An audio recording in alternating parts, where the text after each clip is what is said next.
Okay, we're all set up, Mataji. Hare Krishna, everyone. Glad to be back here. Today we'll cover chapter 1, Canto 1, chapter 13, Dhritarashtra quits home. Very wonderful chapter.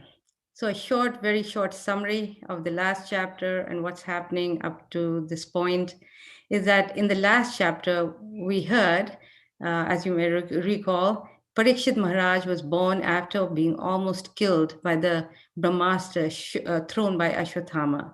Krishna had entered Uttara's womb and he protected the embryo. We also heard the wonderful qualities of this future child, the last remaining to the Pandavas family, and his predictions, his future predictions as a very qualified king. Now in the next three chapters, starting with this chapter 13, 14, and 15, we will hear how everyone is beginning to wind up his Leela. Now, Krishna's main purpose was to remove the burden of the earth, which he did by the war. And then Yudhishthira rules the world, and Krishna plans to leave his earthly pastimes in the next chapter, starting chapter 14. And by the time of, however, by the time that this chapter, the events in this chapter is happening, which is called Dhritarashtra quits home, this has already occurred. In other words, Krishna has already disappeared because a great sage, Vidura, enters Hastinapur. Now, this chapter begins with Vidura coming back and the past history of Vidura, which is explained in the purport of the first verse. So I'll read the Sanskrit and the translation, and then we will go into explanation.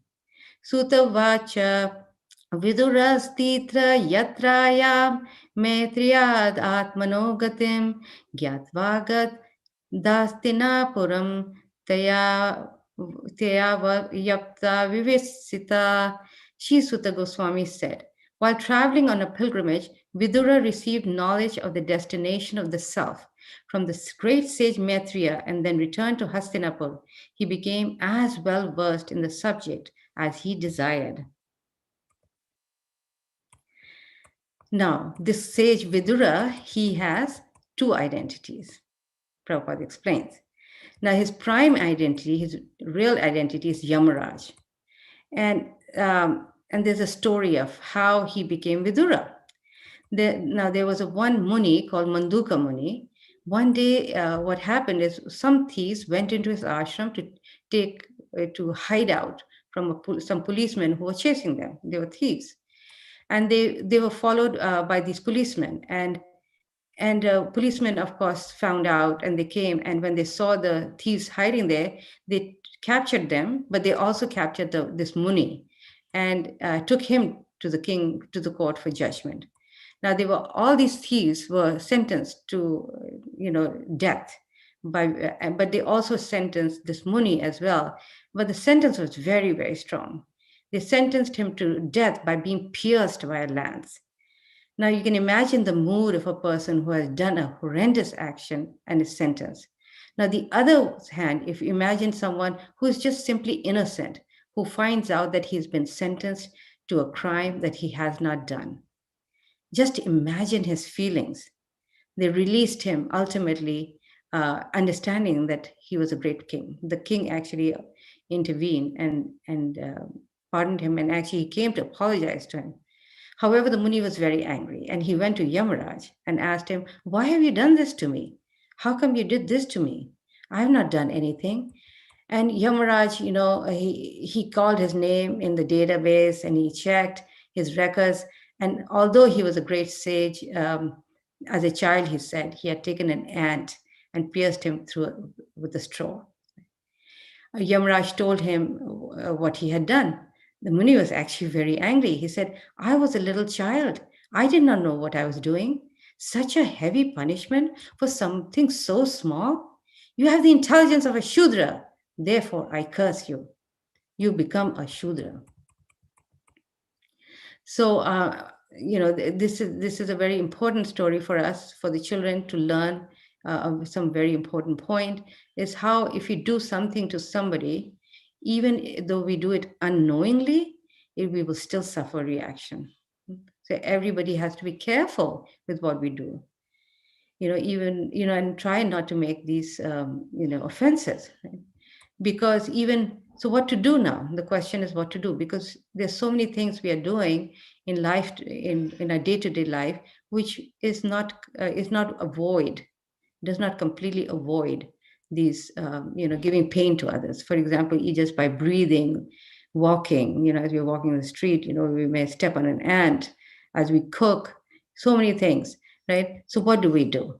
So if you do, Prabhupada explains how if you do everything for Krishna, then this way the person is protected, the devotee is protected.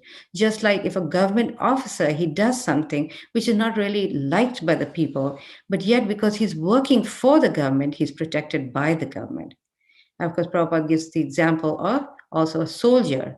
If he is on duty and he kills, well, he's not punished for his killing. However, if he comes back home and he starts shooting, then of course he will be punished. So anyway, Manduka Mungiri got very angry and he cursed Yamaraj to become a Shudra. And this Shudra incarnation of Yamaraj is Vidura, who in one sense a Shudra, but in the real sense, he's a very holy personality called Yamaraj. Of course, as Vidura, he's similarly very, very holy. Right? And he happens to be born in the royal palace of Hastinapur and is the half brother of Dhritarashtra and Pandu. So, well, there's more of Vidura's story in the third canto, right in the beginning. There's more detailed description of how, when he became Vidura, he was forced to leave the palace. That's why he's coming back. Now, why did he in the first place leave this palace? Now, this is so. What happened is, one time he was with Dhritarashtra. As you know, he really provided help to his blind brother, and he would give him advice. So one day, what happened is Dhritarashtra was asking him what he should do in terms of the Pandavas. How should they be dealt? And Vidura replied that give back the kingdom to the Pandavas right away, he said, because he was always giving him this better sense. However, what Dhritarashtra was so attached to his eldest son Duryodhan, that all that advice, even though in his heart he knew they were proper advice, he could not execute it. So Vidura said, you give back the kingdom. You have stolen them. Don't be influenced by your son Duryodhan. He's offense personified. He's such an envious person that he's envious of Krishna. He tried to trick Krishna, who came to make peace. So Duryodhan, what happened is he tied up Krishna, and he tied him up. And you may recall the story how when Krishna, of course, manifested his universal form, Duryodhan tried to make amends and invited Krishna for a big feast, but Krishna refused, and instead he went to Vidura's house.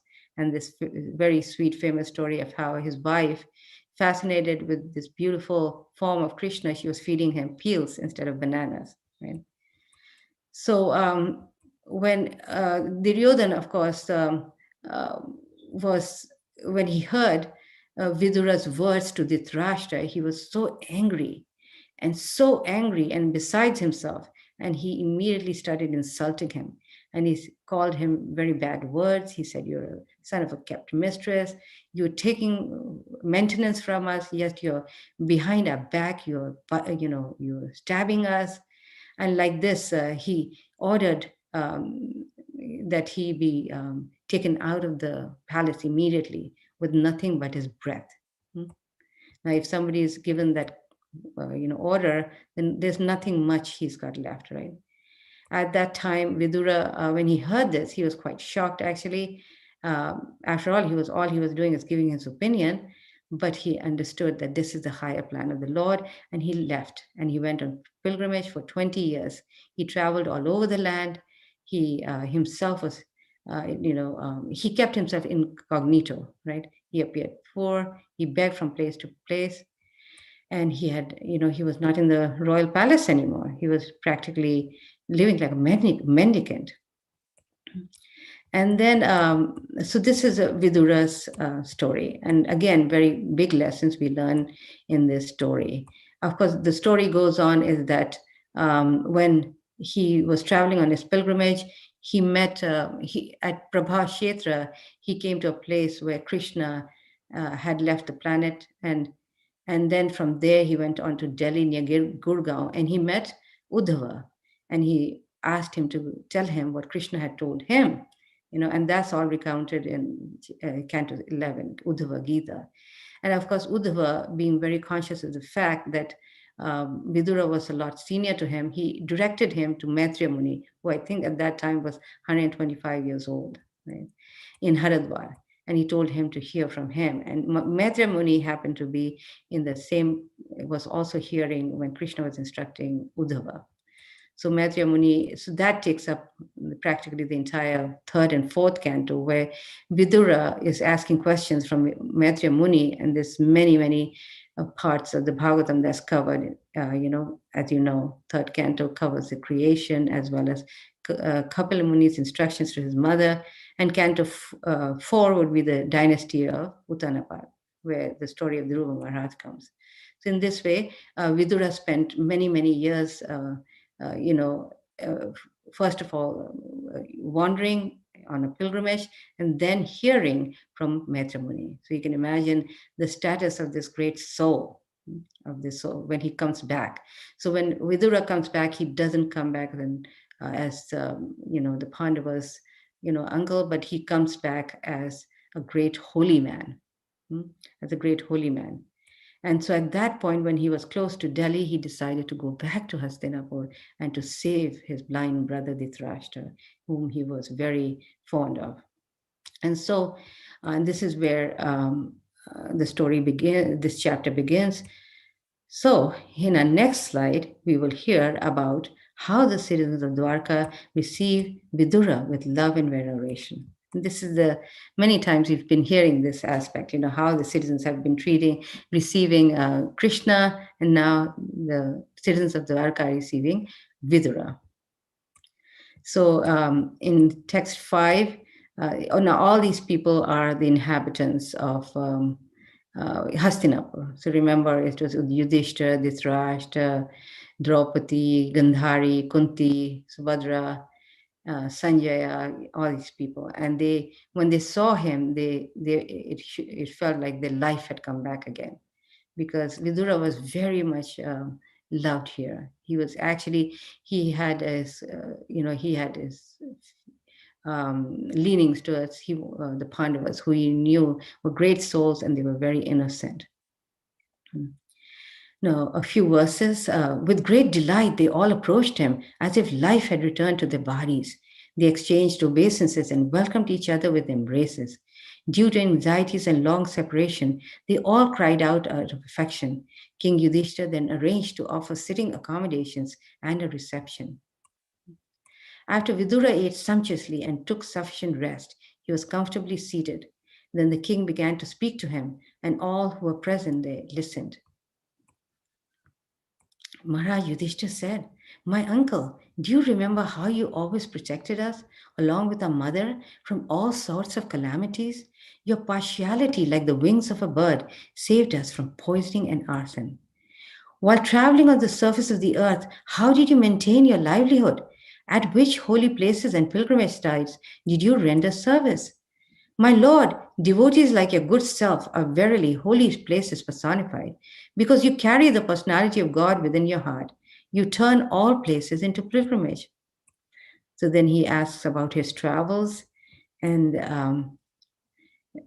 then text 13, which is the last of this section. Compassionate Mahatma Vidura could not stand to see the Pandavas distressed at any time. Therefore, he did not disclose the unpalatable and unbearable incident, because calamities of their own accord come of their own accord. And what were these calamities that he didn't speak about? Is the demise of the Yadu dynasty, as well as the disappearance of Lord Krishna, because that's going to be known to them very soon. After one chapter, there will be the retirement of the Pandavas after Krishna disappears. So Prabhupada writes some very interesting things about this, about Vidura here, that how Vidura came back not to get himself resettled at the palace, but he came to enlighten his brother. He had only this one purpose, and he was going to go away again because he had adopted the life of mendicant. And then, then another point that he raises is that how the residents of Hastinapur are now treating him as a holy person, and how that was an important point to understand. How these saintly souls are carrying the places of pilgrimage with them, are really dharma. And so our next slide will discuss this very nice side point for the children. Saintly souls verily are places of pilgrimage. That's the next slide. Then in this, Prabhupada explains in the purport how just like there's electricity in the walls, but still it takes an outlet to evoke that potency of that electricity. So the same special facility to invoke Krishna's presence is the sadhu or devotee. This means, therefore, wherever he is, it becomes a holy place of pilgrimage. So if anyone visits a holy place, he must search out the pure devotee, Prabhupada is writing, residing in such holy places. Take lessons from them, try to apply such instructions in practical life, and then gradually prepare oneself for the ultimate salvation, going back to Godhead. To go to some holy place and of pilgrimage does not mean only to take a bath in the Ganges or Yamuna or to visit the temples situated in those holy places. One should also find representatives of Vidura who have no desire in life save and except to serve the Supreme Personality of Godhead. So Prabhupada explains how this verse is very important for people to understand, because a holy person is very special because he cuts on the knot of our material attachment. So in this way, Vidura, when he was giving advice, when he's going to cut the knot of attachment for Dhritarashtra, he was helping, giving that same benefit to others who had gathered around him. So in our next slide, we will talk about how Vidura cuts Dhritarashtra's illusion. And really, this is the crux, this is the real essence of this chapter, how he does that. By explaining how time is unstoppable. Now, in text 17, Prabhupada explains how, I will read the translation, insurmountable eternal time imperceptibly overcomes those who are too much attached to family affairs and are always engrossed in their thought. And the 18th verse, Mahatma Vidura knew this, and therefore he addressed Dhritarashtra. My dear king, please get out of here immediately. Do not delay. Just see how fear has overtaken you. So Prabhupada explains how insurmountable time, it sneaks upon everyone imperceptibly. It is compared to a snake. Why? Because a snake comes up very quietly and suddenly bites. Right? And this snake comes closer by closer every day. We don't notice it coming, but coming closer. But instead, we try to become comfortable. Instead of being aware how the snake of time is coming closer and closer, we try to become comfortable. Right. So sometimes we work so hard, but yet especially in old age, it happens. We work so hard and we think, oh, now finally I should reap the results of all my hard work. I should make myself comfortable. But the snake of time surprises us. Just like Prabhupada explains how the things of family life, they completely overtake our mind. And so this Maharaj Yudhishthira understood this, and he spoke to Yudhishthira in the presence of everyone. He didn't say, oh, you poor fellow, you've lost 100 sons, and now I'm glad you're being taken care of by Yudhishthira. And no, he said, no, O king, get out of here immediately. Do not delay. Just see how fear has overtaken you. So he gets to the heart of the matter. Right? Everyone is actually afraid of death. So in this way, we surround ourselves with family and friends. We don't want to think about it. But Vidura here is saying, no, think about it, get out here now. So this is what cutting words of a sadhu, and this is why sadhu carries with him these this the the spiritual world and a message of going back to Godhead. So in this way, in many verses now, he's going to wake Dhritarashtra up, and Dhritarashtra is going to wake up. That's because of the pure words of a sadhu.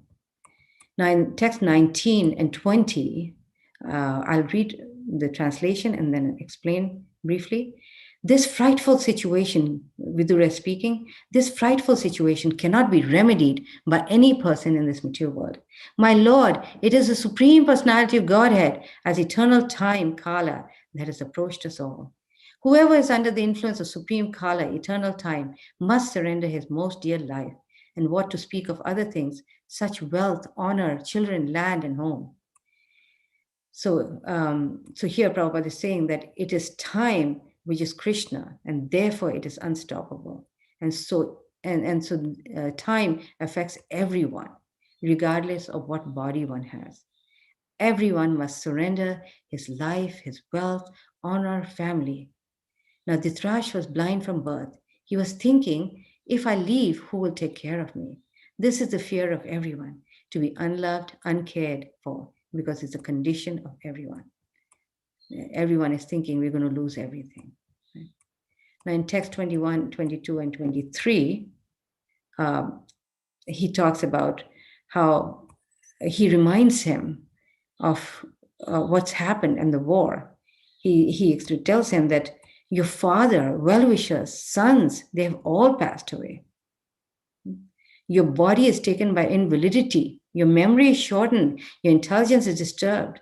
Your tooth are loose. Your liver is defective. And you're coughing up mucus. And now this is actually a real friend, right? Who tells as it is without trying to hide it, right? But the real slap comes when he says, Vidura tells him that you're actually a household dog. Why? Because a dog sits near the table of his master, and then when the master has finished eating, he throws a few scraps for a king. Right? And why is he comparing him like that? Because he is the one who tried to kill the Pandavas for years and years, and Bhima has killed, in return, has killed each of his sons. Right? In the war, he ripped out the hearts of everyone, and all of these 100 sons, and drank the blood like he had promised. Why does he do it? Because that's the nature of a Kshatriya. He likes justice, right? Now, it is said that Dhritarashtra, a side story, interesting story, where that after the war, when the Pandavas went before Dhritarashtra, all of them went to make amends, to grieve with him because of his losing 100 sons. Actually, Krishna stopped Bhima and said, "You don't go."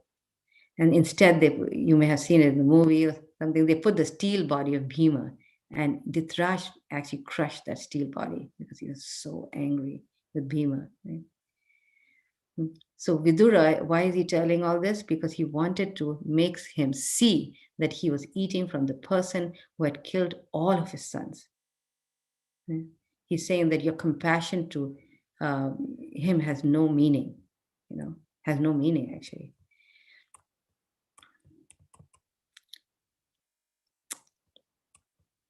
And then, of course, there's more verses like that where he points out how so many times Dhritarashtra had tried to kill the Pandavas. And then how he had insulted Draupadi. And he said, you are sitting here comfortably to try to prevent death. But do you know that your miserly body will deteriorate very soon, just like one leaves an old garment? When a garment becomes old, you can very easily tear it up, right? So in the same way, when the body becomes old, it becomes finished. It becomes very sick. So in this way, very, very cutting verses. And in the last few verses of his preaching, he's talking about how Kali was approaching. And an intelligent person is one who prepares for that. and he leaves even before this yuga comes. Because why? Because in this yuga, people lose all their good qualities, everything. And so he plans to leave immediately. So Vidura, after Dhritarashtra, after hearing the words of Vidura, he plans to leave immediately. So in our next slide, we will discuss how Dhritarashtra leaves and Gandhari follows. Thus Maharaj Dhritarashtra, the scion of the family of Ajamida, firmly convinced by introspective knowledge, broke at once the strong network of familial affection by his resolute determination. Thus he immediately left home to set on the path of liberation as directed by his younger brother Vidura. The gentle and chaste Gandhari, who was a daughter of King Subala of Kandahar or Gandhara, followed her husband, seeing that he was going to the Himalaya mountains, which are the delight of those who have accepted the staff of the renounced order, like fighters who have accepted a good lashing from the enemy. So the words of Vidura has shaken up Dhritarashtra, right? That's what Sutta Goswami is saying, Maitreya Muni is telling, is how it has really shaken him up. And I'm going to read a little bit of the purport about Gandhari, how Prabhupada explains the situation with Gandhari. Prabhupada writes in the purport about Gandhari. Now this is, I think, purport of 29, I'm not quite sure. Saubalini or Gandhari, daughter of King Subala and wife of King Dhritarashtra, was ideal as a wife devoted to her husband. The Vedic civilization specially prepares chaste and devoted wives, of whom Gandhari is one amongst many mentioned in history. Lakshmiji, Sita Devi, was also a daughter of a great king, but she followed her husband, Lord Ramachandra, into the forest. Similarly, as a woman, Gandhari could have remained at home or at her father's house, but as a chaste and gentle lady, she followed her husband without consideration. Instructions for a renounced order of life were imparted to Dhritarashtra by Vidura, and Gandhari was by the side of her husband. But he did not ask her to follow him because he was at that moment fully determined, like a great warrior who faces all kinds of dangers in the battlefield. He was no longer attracted to his so-called wife and relatives, and he decided to start alone. But as a chaste lady, Gandhari decided to follow her husband to the last moment. Okay. Then, we'll go into our next slide, Yudhishthir and Sanjaya lament. So when Vidura wakes up the next morning, now Dhritarashtra immediately leaves. And the next morning, nobody knew. He went quietly. Right? Next morning, Yudhishthir and all the family members woke up. Now Yudhishthir's agenda in the morning was every day was to give charity, and then he would go and pay respects to the elders.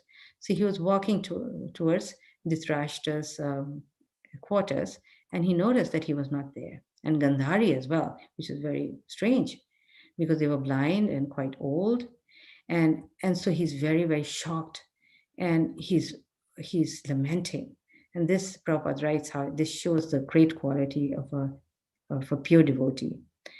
And he explains how this is the special quality of Yudhishthira. And we see this again and again, his heart, how clean it was, how pure it was, and how compassionate it was. Yeah. Because instead of thinking that how Dhritarashtra had completely ruined the whole dynasty with his son, Duryodhan, instead he's blaming himself, just like he was blaming earlier all the people killed, himself for all the people killed in the battle, and Bhishma had to counsel him, right? In the same way here, he's feeling himself responsible for Dhritarashtra's sorry state, his grief and Gandhari's grief. And he's lamenting and feeling himself responsible. Now, Sanjaya was the personal assistant of Dhritarashtra, very, very faithful servant. He was with him during the war, and actually by his potency, by his boon, he was able to show Dhritarashtra, even though he was blind, what was happening in the battlefield. And he's feeling like, cheated. He's feeling like His master didn't tell him before he left, and so he's feeling very cheated. Of course, nobody knew the real situation, what had actually happened, how Dhritarashtra, even though he had lost everything, he left not out of frustration, but by the knowledge that is awakened in his heart by this great sage Vidura.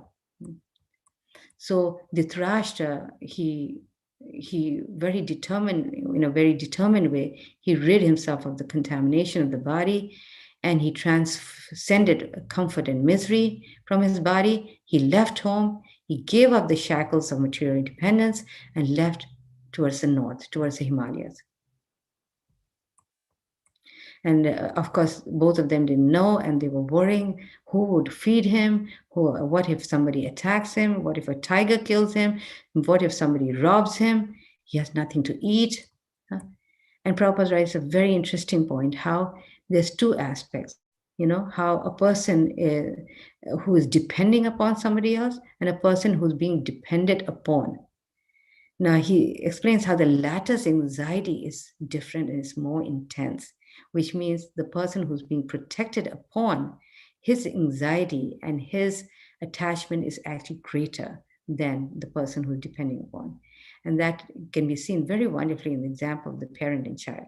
The child is dependent on the parent, but the parent's anxiety is greater because he's being dependent upon, and his attachment is very difficult to give up.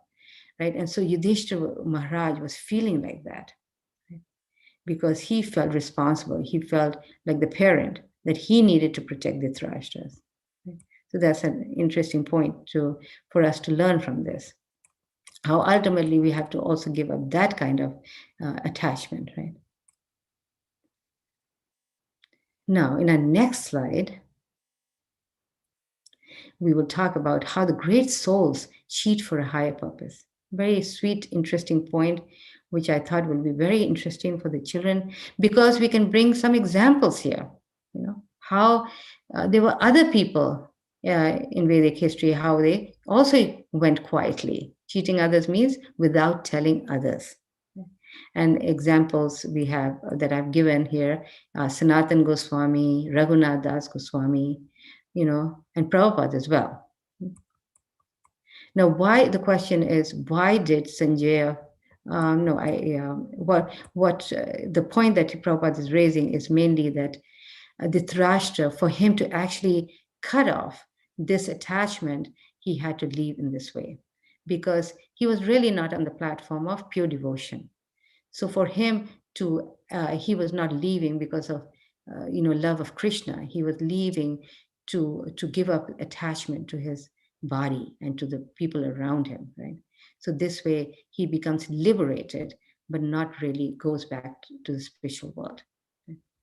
And the examples of Sanatan Goswami, who also cheated the keeper of the prison when he decided to go and join Chaitanya Mahaprabhu. And then we hear the story of Raghunath Das Goswami, how he cheated his parents and he ran away from home, right? He cheated the priest, I think, and he ran away from home. And then Prabhupada, of course, also he left quietly, give up his family.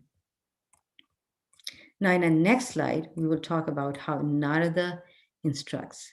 Why is he instructing here? Because Yudhishthira is lamenting, right? And Narada miraculously appears there.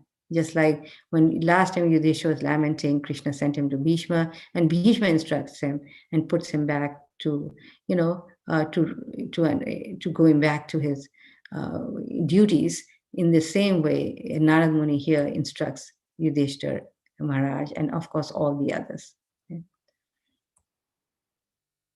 So here Prabhupada explains some puppet. I'll read a little bit of that puppet. How every living being, whether a man or an animal or a bird, thinks that he's free by himself. This is what Narada Muni is saying. But actually, no one is free from the severe laws of God. So Narada Muni is explaining how the laws of God are even more important than the laws of the state. The man-made laws, you can kind of, bypass it. once in a while, right? And evade the law people. Like in taxes, people get away with things. But it's very difficult to evade the Supreme Lord's laws. Right? Even a slight change from the course of God-made law can bring about a massive danger to be faced by the lawbreaker. And such laws are generally known as the codes of religion. But actually, the codes of law are one and the same in every religion, and one must follow them. Narad Muni says, O king, in all circumstances, whether you consider the soul to be an eternal principle, or the mature body to be perishable, or everything to exist in the impersonal absolute truth, or everything to be an inexplicable combination of matter and spirit, feelings of separation are due only to illusory affection and nothing more. This is a very interesting point that he says. And this is for all the impersonalists out there, and those who are atheists, and for those who are devotees. So what he's saying is that for those, just like Krishna tells Arjuna in the Bhagavad Gita, that if you think that the body is the self, the Krishna says this point to Arjuna to get rid of his lamentation that, I don't want to fight. My family members, will be killed. What is the use of, getting the kingdom at that cost of them, who are the very reasons whom he wants to enjoy the kingdom with, right? So in this, to the answer to that, Krishna explains that if you think that the body is the self, and there's no soul, then there's no reason for lamentation. Because then the body is a bunch of chemicals, so why are you lamenting? And if you accept that there is a soul, then what is the meaning of this attachment to this body? Either way, there's no cause for lamentation. If we are the soul and we never die, then what is the meaning of the attachments of the body? And if you accept that we are one with Krishna, then the separation from each other has no meaning. Right? So in this regard, Krishna explains that you should know that what you're experiencing is simply illusion. So in the same point is being said here by Narad Muni to Yudhishthira. In other words, he's saying that people are thinking that we are the controllers. But really he's saying that no, everything is being controlled by time, which is Krishna. And everybody is under the jaws of the serpent of time. No one can protect oneself. What to speak of protecting others? Now in the next slide is a very small point. Nature's law. The stronger prey on weaker, but not for humans. This is the law of nature. The strong prey on the weak. How a bigger animal. This explained by so nicely with this verse, how the bigger animals eat the smaller one. The ones without hands will be eaten by the ones with hands. The ones without legs will be eaten by those who are with legs. So this is the law of nature, that the stronger prey on the weak. So there is no reason to lament. Yeah. So I'll read a little bit of the purport here. Yeah. Prabhupada is writing how there's nothing to be lamented if a tiger eats a weaker animal, including a man, because that is the law of the Supreme Lord. But although the law states that a human being must subsist on another human being, there is a law of good sense also. For the human being is meant to obey the laws of the scripture. This is impossible for other animals. So in other words, this is not the law for humans. The human being is meant for self-realization, and for that purpose, he is not to eat anything which is not first offered to the Lord. The Lord accepts from this devotee all kinds of food preparations made of vegetables, fruits, leaves, and grains. Fruits, leaves, milk in different varieties can be offered to the Lord. And after the Lord accepts the foodstuff, the devotee can partake of the prasad, which is by which all suffering in the struggle for material existence will be gradually mitigated. So Narad Muni is saying that how Yudhishthira should break his attachment, do your duty, and towards the spiritual Supreme Personality of Godhead, because he's the only protector. Same thing Bhishma said.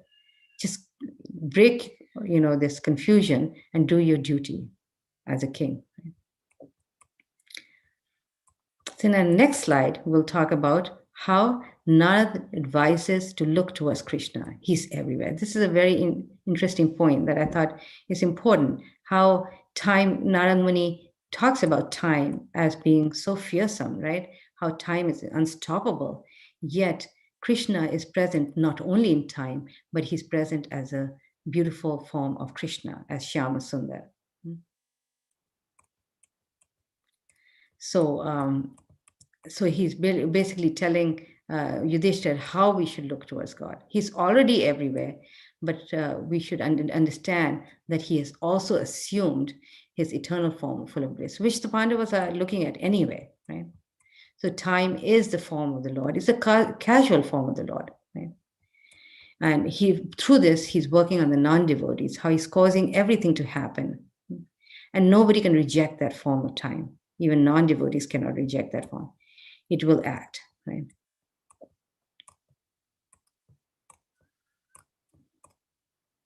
Now, and of course, Pandavas have a direct experience, like I said, where Krishna is interacting, and the people of Dwarka also, how he's interacting with all the queens. So in other words, what is Narad Muni trying to say here ultimately? How does he end his explanation, his trying to get Yudhishthira out of the lamentation? Basically, the summary is that he's saying that you can protect to the degree that you can control, because you are also under the control of time. And therefore, you cannot really protect somebody who's else, because you yourself are fallible.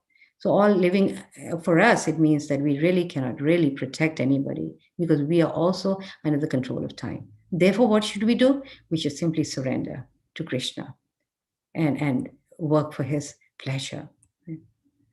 Look towards Christ. And that's why it's called look towards it. Why Narad Muni is saying, look towards the Lord. Don't worry. Dhritarashtra will be taken care of. So in our next slide, which is the last one, Dhritarashtra performs Ashtanga Yoga. This is from verses 52 to 60. He actually does the mechanical system of yoga, by which one has to follow strict regulations, which helps in controlling the mind and diverting it to spirit. It's very austere. Right? So Dhritarashtra did all of the above, because people in those times were all trained. Growing up, even men and women. We hear in the story of the third canto how Devahuti was trained in all systems of yoga, in Ashtanga yoga. Everybody in royal families, they grew up learning this system. So for Dhritarashtra, it wasn't very difficult. Of course, it's still not easy. To leave family. That is the hardest part. But once he got there, he knew how to control his mind, starting with controlling the asanas and dhyan and so on.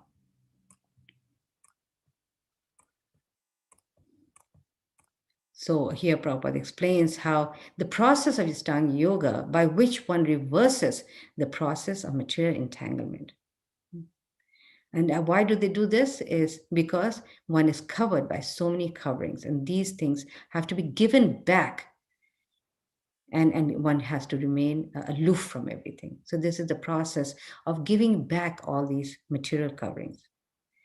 So, but Yudhishthira Maharaj, of course, is thinking that, Yudhishthira needs to be taken care of. Right? So in this way, Dhritarashtra gives up his body, and Gandhari, she follows after that. She also, puts herself into the fire, and that's where the story, actually, the chapter ends. So thank you very much, and I'll give it over to Radhika to explain the children's activities from the guidebook. Yes, thank you.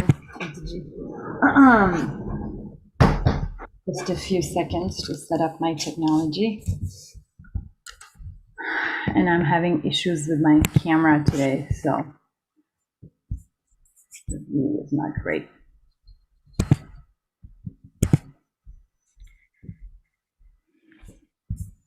Okay. Let's share my screen.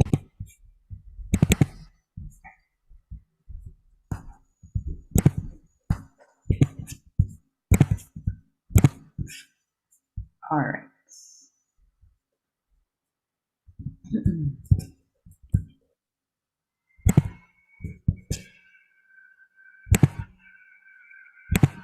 Okay, Hare Krishna, everyone. Before we delve into the 13th chapter, I wanted to share news from around the world. So here are the three children of Yashoda Nandini, Devidasi, and Tota Gopinath Das from England. And they've shared some wonderful pictures. They've been inspired by Mataji's books, and they've been doing the activities. And they've shared some pictures of Tungavidya, she's 6, Gopakumar is 4, and Neela Madhava is 2. So they certainly have their hands full with 3 little ones, but they're very faithfully doing these activities. So this one is the activity of 2 birds in a tree from chapter 2, and you can see how creative they are. Like, look at the birds and look at, eating the fruits, and, the idea of getting fall leaves and using them for the project. So this one is done by the chapter explains, and this is Gopa or Gopakumar.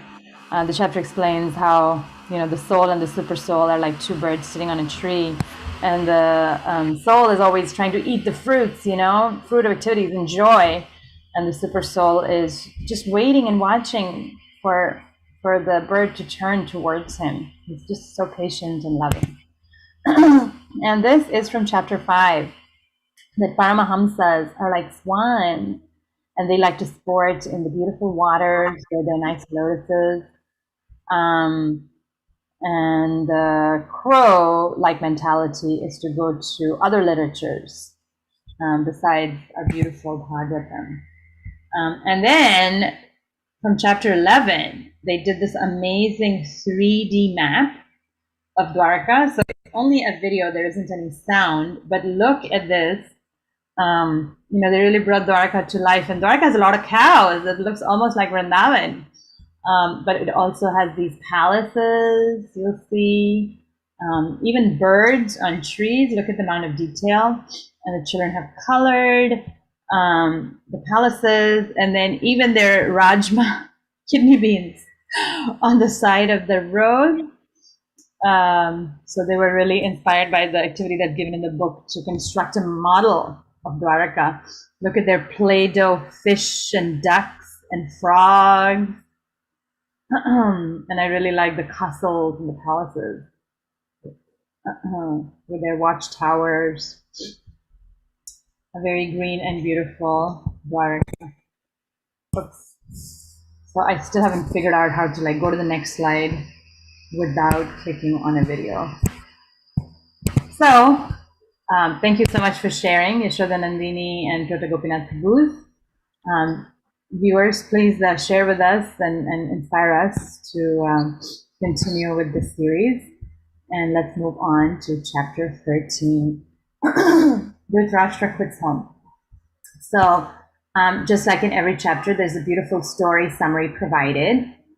Oh, King Yudhishthira called a messenger at the palace one day. Guess who's returned from his pilgrimage? Who? Asked the king hopefully. Is it my dearest Uncle Vidura? I really miss him. The palace just isn't the same without him. Yes, replied the messenger excitedly. I see him coming. So very, very beautifully written. 2.5 page summary that goes through the entire chapter, has some nice coloring sheets for children to color. Goes all the way to Dhritarashtra self-immolating himself. And key messages summarized by verses that are grouped together by theme. And then we move into understanding the story. Multiple choice questions that are always a lot of fun. Who has returned from pilgrimage? A. Dhritarashtra. B. Vidura. C. Balaram. Those kind of questions. And this is more understanding the facts that are given in the chapter. There's a place for this kind of understanding, and then of course we move into higher thinking questions that are more reflective and require an essay answer. So some very thoughtful questions given here. Why did Vidura not inform King Yudhishthira about the annihilation of the Yadu dynasty? So, I'm sorry. So Prabhupada explains that in the in the purport.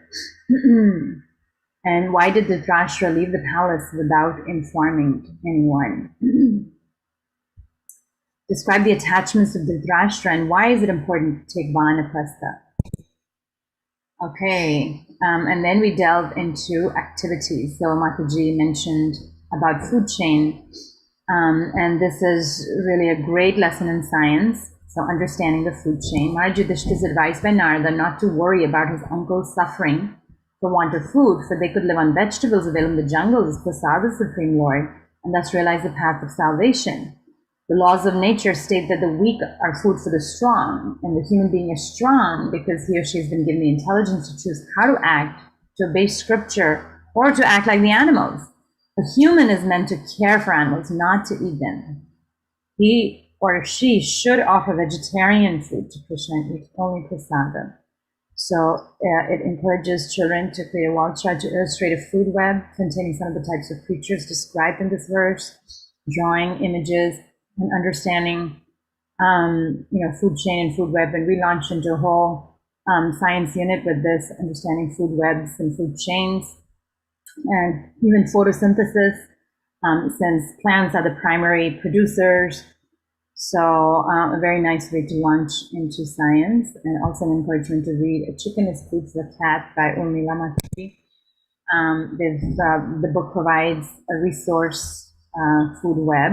It shows how energy is passed on from one living entity to the next. So starting from producers, and the grass and flowers get their food energy from the sun, and other living things get their energy from eating other living things. Also a nice discussion of, okay, so if we're vegetarian, does that mean that there's absolutely no ahimsa? How come we're allowed to take the life of certain plants, for sure? And then another activity that has a couple of resources attached to it about character life history of the 4 chaste women that are described in the purport to verses 3 to 4. So you can also research one of the male personalities. It says mention this chapter and complete an activity sheet for them too. So you can either draw or write. And resource 2 provides some information on these 4 personalities. Kunti, Draupadi, Subhadra, and Gandhari. So some bullet points are provided, wonderful events of their lives. And then for each character, making a character life history, main events, people in her family, qualities, and who she is married to. And of course, if the children are doing this for male characters, they would just modify that. It's the same character life history that can be used for both.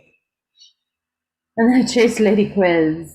So based on the bullet points that are provided, children can go through and memorize or learn those, and then the teacher or parent can conduct a quiz. Also nice place to discuss what is chastity, and it's not just a quality for women, but for all devotees. Analogy activity, Vidura's saintly qualities. Vidura was very kind to Dhritarashtra in telling him that he should leave home and devote the last days of his life to meditating on Krishna. So in a resource, there's a chart of different qualities of saintly Vidura, and in the spaces provided, discuss how he showed these qualities in the particular pastime and how we can practice these qualities in a specific way in our own lives. So here's the list of qualities given and how Vidura showed them, a place for the child to write or draw. And following Vidura's example, how can we practice these qualities? So maybe for younger children, it's more of an oral discussion or illustration, and for older, writing. Biography. Write a biography based on the life of Vidura. A biography is a written account of a series of events that make up a person's life, written in second person. The first task is to research a person's life, and there's some bullet points given to do research, and then go ahead and write the biography. So excellent way to teach English language arts through the Bhagavatam. And remember to add a cover and illustration to make the biography complete. So sorry, write a letter of apology from Dhritarashtra to the Pandavas. Reflect on all the things that Dhritarashtra has done to the Pandavas and their family, and then, composing a letter. This can involve working on punctuation and grammar. So a really nice way of learning English. And then, based on verses 9 to 10, that talks about devotees visit holy places of pilgrimage to feel closer to the Lord and take shelter of advanced souls that are in those places. Research 4 places of pilgrimage of your choice and create a guidebook, like a travel brochure for devotees about these destinations. And again, bullet points are provided regarding what can be included in that guidebook. Historical significance, where is it located, what's the best time to visit, what language is spoken, and how to approach the dham and what not to do. Keywords to learn vocabulary, spellings from the Bhagavatam. So words such as chaste, young, body, look them up in a dictionary and write their definition here. And missing words. So over here, all the words are provided and they fill in the blanks. A word search, and of course answers. And we've not been receiving too many questions about how the books are available, so I think everybody understands they're available via Amazon and through Golden Age Media. Okay, so we are ready to dive into our final section, which is questions.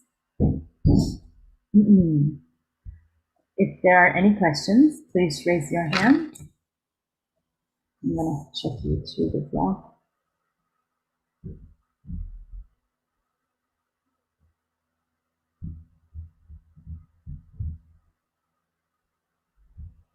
And then you can unmute and ask your question directly.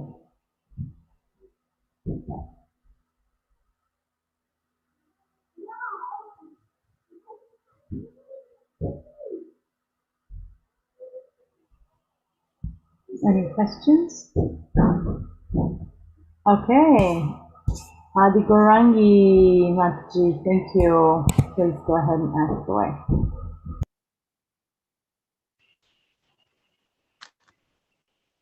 Hare Krishna Mataji, Sandavat Pranam. All goes to Srila Prabhupada.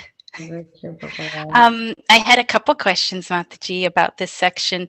In the verse for 28 in this chapter, it's talking about Dhritarashtra. The first step is he becomes the Dhira. And that says, in the purport, it says that's the preliminary stage before you prep for sannyasi and then eventually get to the Paramahamsa stage. Is that what happened then with Dhritarashtra? Did he achieve that Paramahamsa stage? Well, he actually received the stage of Dhira, at least, where he became, So I think for him, it was a big step up because he was meant, Prabhupada explains how he was meant to be in hell for what he had done. I mean, what he had done was, try to harass and try to get pure devotees killed. So that was not a small thing. So somebody who was destined for hell has been coming to that stage of Dhira, where he liberated from all material, attachments. So when he left, he was free of all attachments, including his wife. So he did receive that, but that's obviously not enough. One has to be established in pure love of God. So he just achieved the state of Dhira, really, not a Paramahansa. Okay. And he only achieved that, to my understanding, is because of the association of Vidura. Oh, definitely. Yeah. Okay. And that was Vidura's relief, because he just didn't want him to go to hell. Obviously, he had great affection for him based on 2 levels, being his brother as well as a pure devotee. He felt compassionate towards him. So on both levels, he was feeling relieved at that point.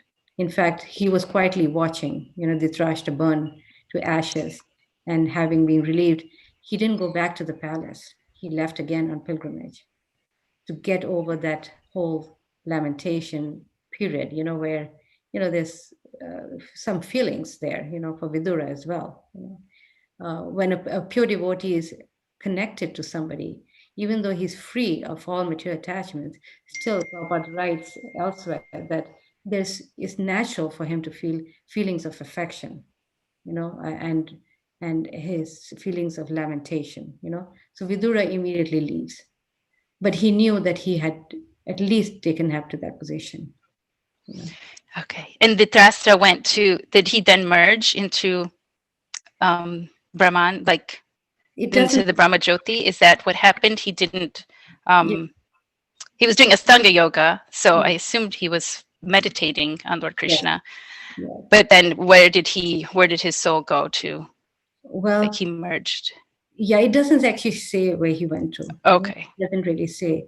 Now, in 10th canto of chapter 49, it gives more about Dhritarashtra, how when Akrura went to him, Yudhishthira sent him to see where he's at in terms of has his feelings changed, towards the Pandavas.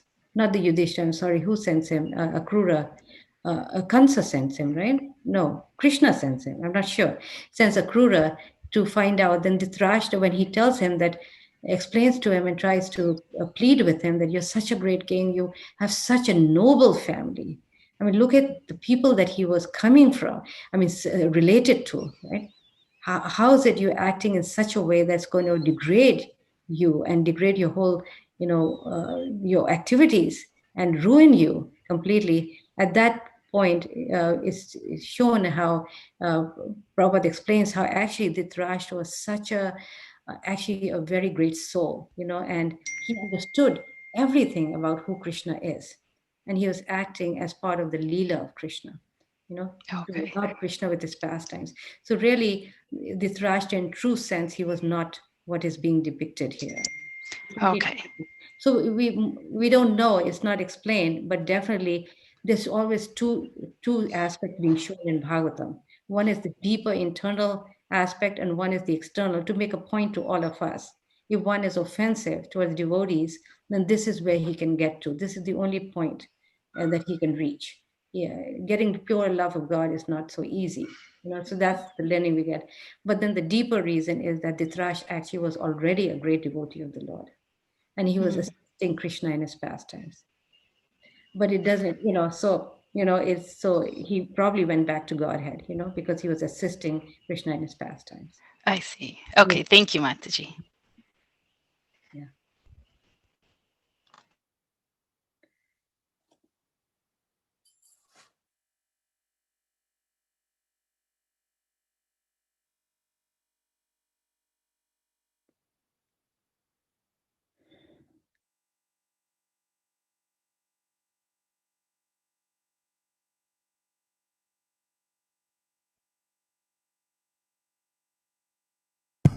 Okay, we have Kalandi Sundari Mataji with us. Please ask away. Hare Krishna, Mataji. Mata, as you told that time control everything is like when the rest of thing happen as time is managing everything. So when Mata in our life anything good or bad happen, that is we depend on time. Like if something happen and like wait for solution of the problem, so we depend on time. As time come, it will be get solved. Something like this. Mm-hmm.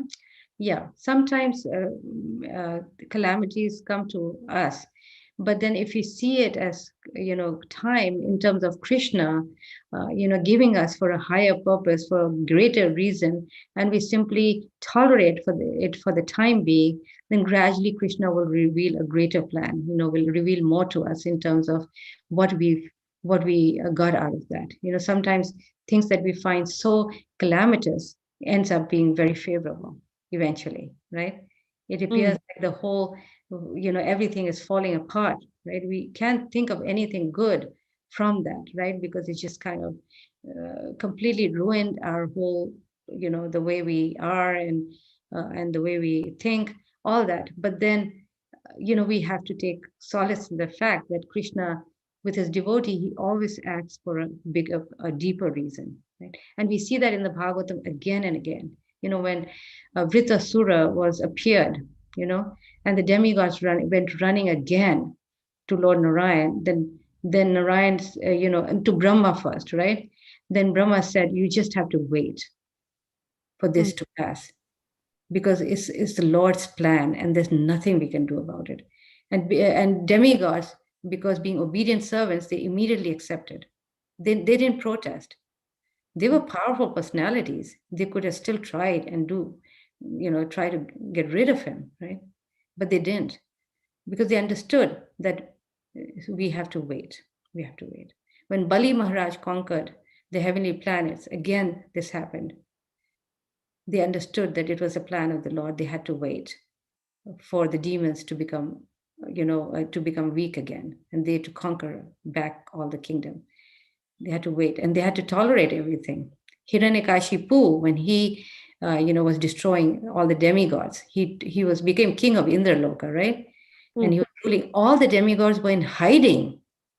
They were hiding. They lost their homes. Diti, the mother of the demigods, was so, Aditi was so devastated. But they all had to wait for the Lord to unfold his plan. Right? And he came as Nrsimhadev. In the story of Bali Maharaj, he came as Vamandev. So this is how, we can learn from the stories that sometimes we just have to wait. We have to bide our time and let that pass over. If we think that this is only for happening for great personality, well, what about that? No, we have to see the Lord's plan even as a small devotee.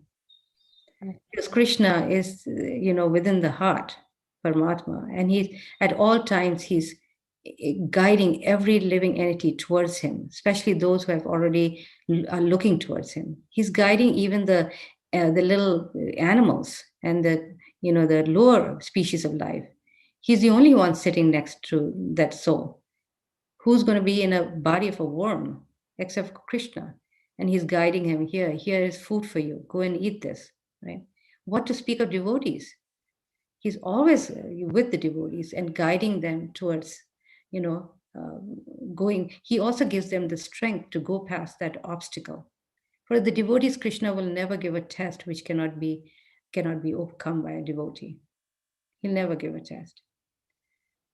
And Mataja, Paramatma things since you're telling, so I read in Bhagavatam, Paramatma is very neutral. So what does this neutral means? Like, if I want to do spiritual progress, then Paramatma help me, and if I do bad thing, then Paramatma help. Something like this. Neutral means it's the free will aspect. The free will is really very, very amazing. It's a very strange phenomenon where free will, without that free will, we will lose our identity. So Krishna gives that free will.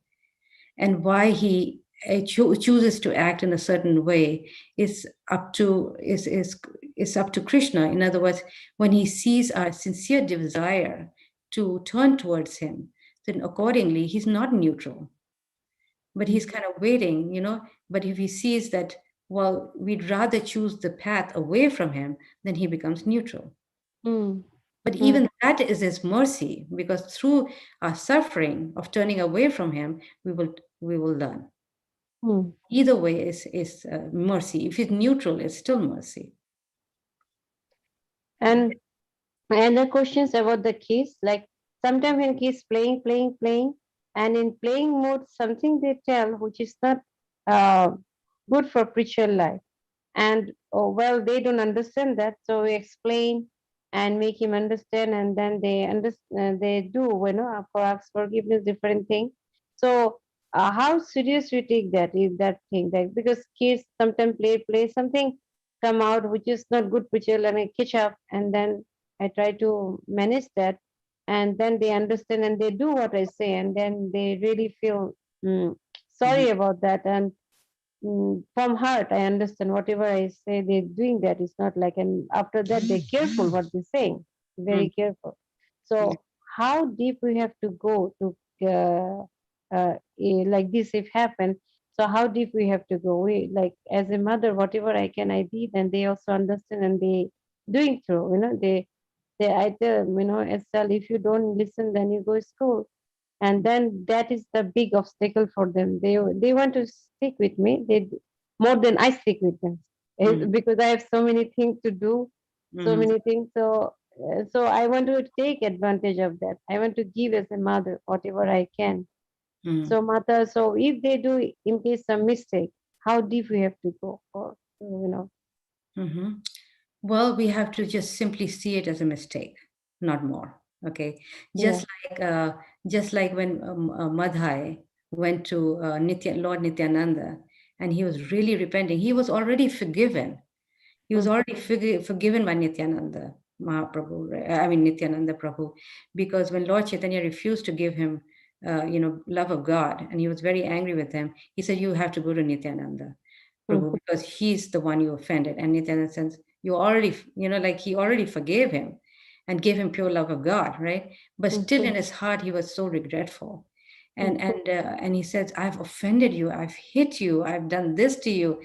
And Nityananda Prabhu said that, how can I take it seriously?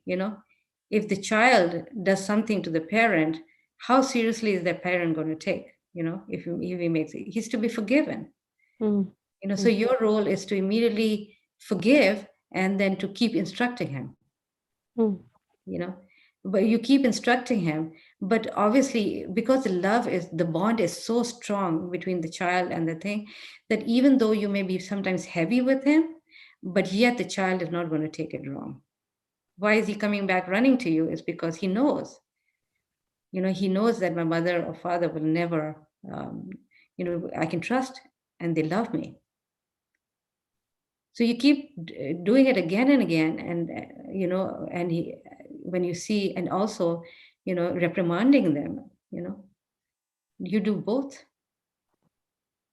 Is that your question? You don't give up, you don't give up on your child where you feel, how you just follow your hunch, whatever you say. Okay, when you see that there is a greater area of improvement in the child, you push a little more.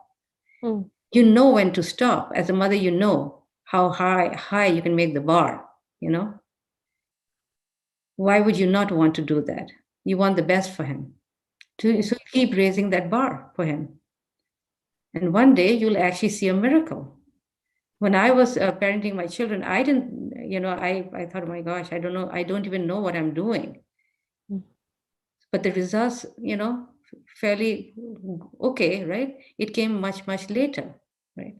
So we don't know the results, what we are doing, but we simply keep doing it because we know this is best for them.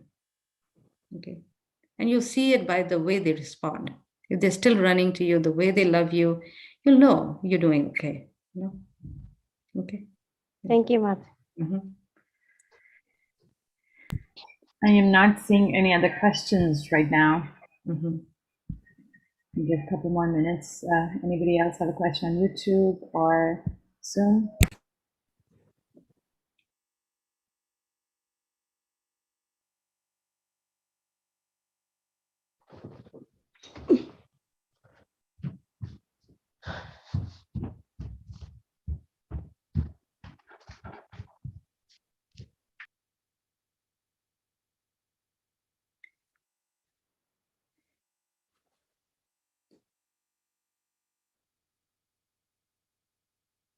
I think we can stop here, Radhika. I think so. Yeah, okay. Thank you, everyone, for joining in.